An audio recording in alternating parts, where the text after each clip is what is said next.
Inbox. Nearby, this of course scans for any sort of nearby Zunes, and right now there's nothing, so I'm just going to back out of it. Doesn't look like there's any new features there. Radio, I suspect this is going to be very similar to the version 1 Zune.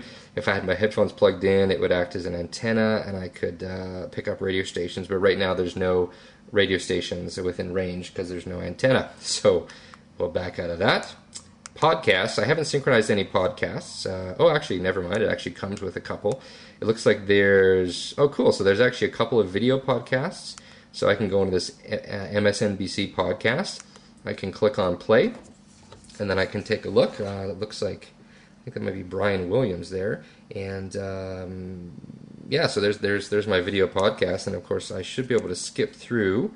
Yeah, so I can pop up 30 seconds at a time. Looks like that was a very, very short podcast.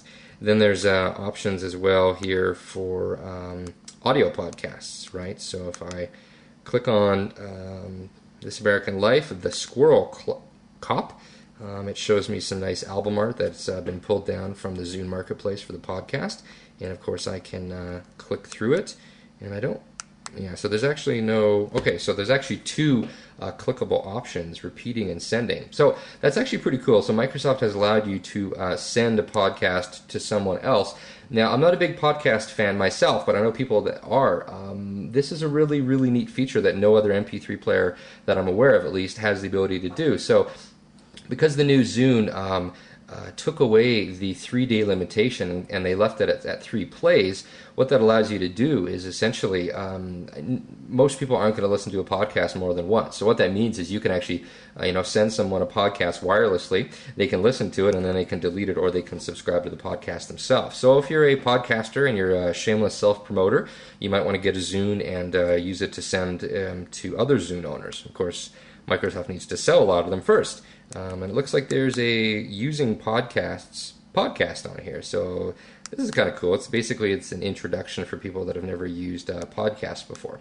So I'm going to back out of that, and we will go all the way back. I should point out, the way you move back in the menu system is to click the back button. I do kind of miss the start button from the portable media centers, and what it was just a single button that you would push and it would bring up the sort of start menu system, which I kind of miss it because using the back button is sort of slow. As you could see, it took me a lot of clicks to get back to the original the home screen. Sorry.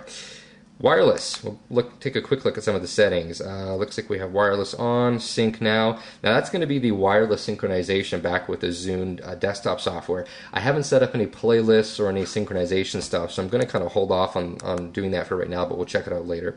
That gives me the MAC address of my Zune, presence, basic, and current song, so that essentially would tell other Zune owners what I'm listening to. So I'll just sort of leave that on basic.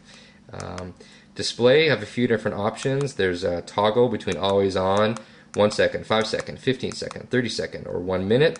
Backlight, low, medium, high. And then, of course, the background allows you to change it to whatever you want, but looks like there's a default, and you can click reset if you want to get rid of a horrible picture you put on there. Under music, we have options for shuffle, repeat, and showing the album only for artists, or the song and album. So that's kind of interesting. Pictures, we have transitions and shuffle. So pretty basic, not that much different. Sounds, touch. Well, that's interesting. So if you don't like touch, you see I turned it off, and now when I move up and down, there is no ability to use the touch. So if you like the V1 Zune navigation method, you can turn it off. I think that's awesome. That's Microsoft giving its customers the ability to choose what they want, and I kind of suspect Apple would never do the same thing. Radio, I imagine, yeah, so I can actually program it for the different frequencies, North America, Europe, or Japan. And we'll look at language. Interesting, so the Zune actually comes in English, French, and Spanish. Now, I find that quite interesting because, of course, the Zune is only released in North America, in the United States, so English and Spanish is probably a good fit. But to have French language support, that is maybe an indication that the Zune might actually be coming out in Canada, because I don't think there's a huge French-speaking population in the United States. So that's intriguing. I'll be very interested to see what happens in the next couple of months with the Zune release. And of course, it tells me a little bit about the Zune, the version of the software, and go down here to storage, tells me how much storage I've used, and the legal just has the legal information. So I'll back out to the beginning. So that's essentially the new Zune V2. This is the Zune 8, the 8 gigabyte model. Those are all the menu options.